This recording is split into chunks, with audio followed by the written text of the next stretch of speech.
This is Eddie Hearn, Matchroom Boxing. You're watching Sporting Icons. You don't need to be anywhere else. Right everyone, hope you're all doing fantastic. Now let me start off this video by giving a huge shout out and of course thanks to Ryan first of all for purchasing the limited edition Sporting Icons top there. Looking real good my man, so thank you very much. And of course to Lee as well for getting the white hoodie with the Sporting Icons logo as well. Now if anybody wants any of this kind of stuff, I mentioned before about the limited edition, they are literally limited.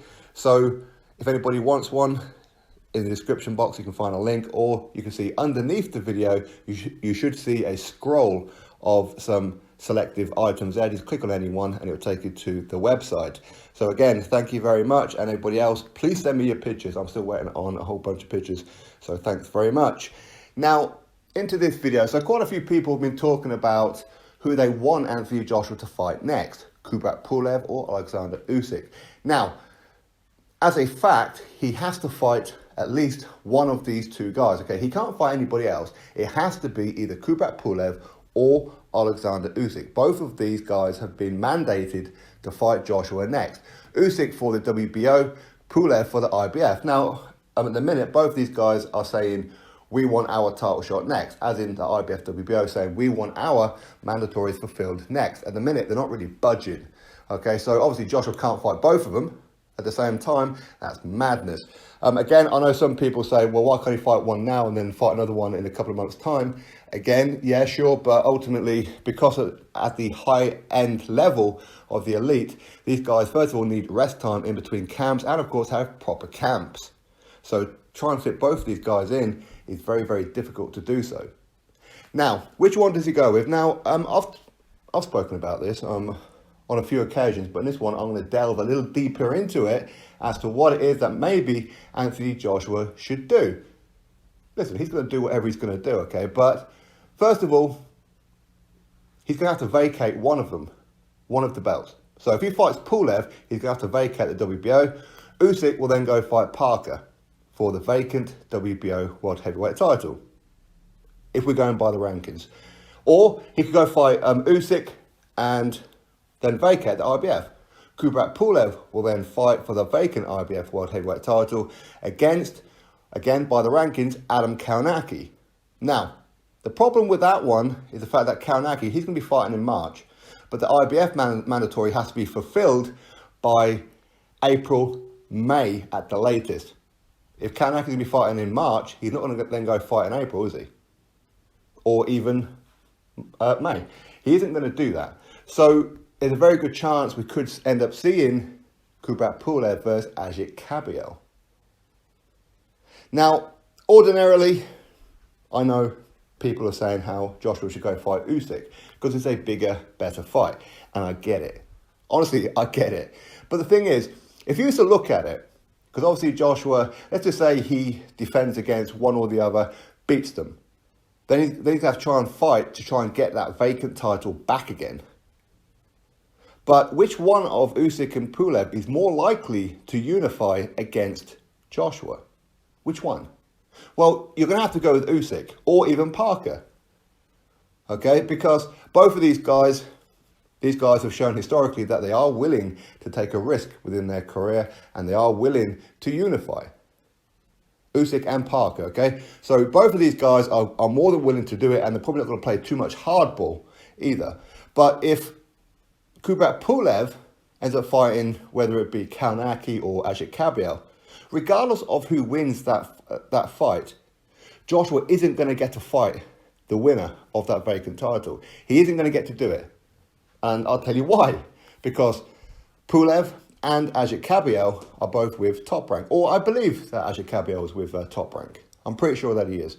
Again, if I'm wrong, then I'm wrong. But I'm pretty sure that he's with Top Rank. So if that fight does happen, Pulev versus AJBXNG, the belt will be on Top Rank. Now, do we really care where the belts are? Not really. But ultimately, what we do want is unifications. Okay, we want to try and get undisputed. But by Kubrat Pulev, he has shown historically that he doesn't want to fight Anthony Joshua. He was given opportunities before to fight Anthony Joshua, even before he was mandatory a couple of years back there. But he ducked out of an Anthony Joshua fight. Again, fact, and went and fought for the European heavyweight title instead. So he showed that he didn't want Anthony Joshua. When he was mandated to fight Joshua, Pulev was coming out with all kinds of excuses. Well, I didn't know I was going to be mandatory and the fight was going to be next and my team isn't talking to me. I don't know what's going on. Basically making all kinds of excuses. The IBF said to him, listen, you're fighting him next, like it or lump it. He went, okay, fine. So they did the press conference, all that kind of thing. A couple of weeks before the fight, he pulls out with injury. Now, is that legitimate? Who knows? Who knows? Which is why Joshua ended up fighting Takam instead. You guys will remember that situation. So Pulev historically has shown that he doesn't want to fight Anthony Joshua. So you put a world title around his waist, he isn't going to fight Joshua. Bob Arum is not going to allow that belt to leave Top Rank. He isn't going to allow it. He's not going to try and unify it against Joshua or Wilder. I mean, he may, if Tyson Fury gets the WBC title, he may do that because, again, Tyson Fury is a top-ranked fighter. Bob Arum is old hat at this, okay? He knows what it is that he's doing, and he will hold on to that belt. We ain't seeing undisputed if that belt ends up going to Top Rank. I'm telling you right now, we ain't seeing it. Much like we ain't seeing it because Wilder is with the PBC. That's why we ain't seeing it. That's why we haven't seen undisputed yet. Fact. So, with Kubrat Pulev, if he ends up fighting Kaunaki, for example, if Kaunaki ends up fighting him within a very short period of time, then again, even if Kaunaki beats Pulev, then what's going to happen?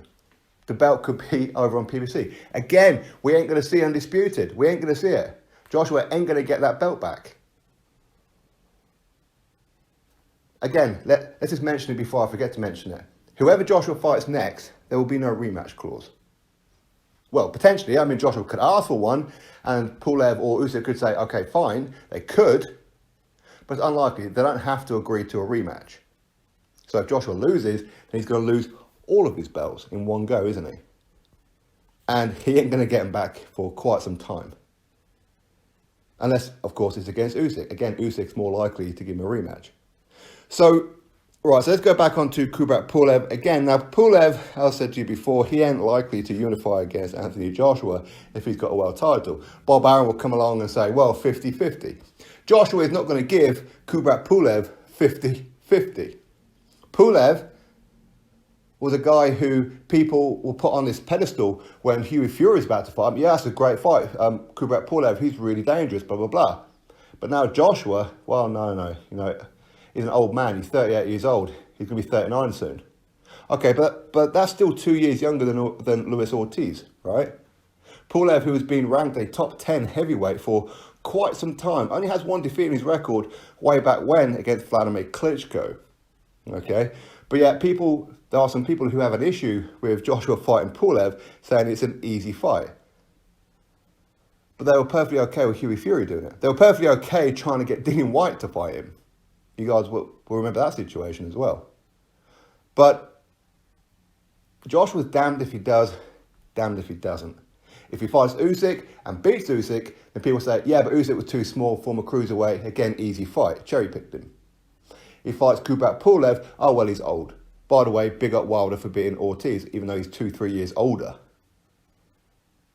So, again, it doesn't matter what Joshua does. So, if I was Joshua, do what you think is best. Don't try and do what your haters want you to do. Haters want him to go fight Usyk. Because that means that he's going to have to vacate the IBF and he ain't ever going to get it back. His haters don't want him to be a unified heavyweight champion. They don't want him holding all the belts. They don't want that. Anyway, listen, I hope that I've made a little bit of sense in this one for you guys who didn't understand the situation before. But for me, the logical one would be for Anthony Joshua to fight Kubrat Pulev. Defeat Pulev, then he's more likely to have an opportunity to get his WBO title back against Usyk after. Or Parker. As I said, these guys are more than willing to fight Joshua. Historically, we've seen that. Historically, we've seen Pulev ain't interested. So if anybody who wants undisputed, you should be pushing for Joshua to go fight Pulev next. Don't get me wrong, that's not a guaranteed win. Pulev is dangerous. Very, very dangerous. His track record will show that he's very dangerous. Again, his track record does show that he's not willing to take the big fights. Ever since he lost to Klitschko, his heart seems to have gone a little bit. Ever since he become mandatory again after defeating Hughie Fury, who's he fought? Bogdan Dinu, who the fight before that lost to Big Baby Jarrell Miller. Then he fought some guy called Booker T, I don't know. Booker somebody, a guy that nobody's heard of. So again, we can see that Pulev is not up for fighting these kind of fights. He's not up for it. So by awarding Pulev an opportunity to fight for the vacant IBF world title, you ain't getting it back. You ain't getting it back. Pulev is not going to unify against Anthony Joshua. He's not going to unify against Wilder if Wilder's still holding on to it. He ain't going to do it. He just isn't going to do it. You'll see Pulev fighting the likes of AJBXNG. You'll see him fighting potentially Tyson Fury, Big Baby Jarrell Miller. These kind of guys who are on the top ranked side.